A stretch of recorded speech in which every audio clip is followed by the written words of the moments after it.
जाएगा पाकिस्तान में।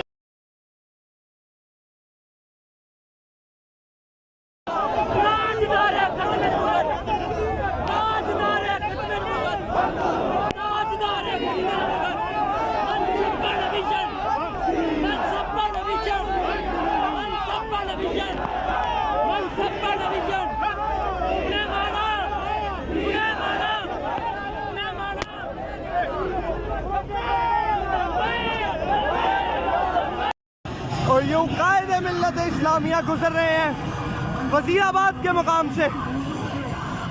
वजीराबाद तो फिर याद रखा जाएगा ना।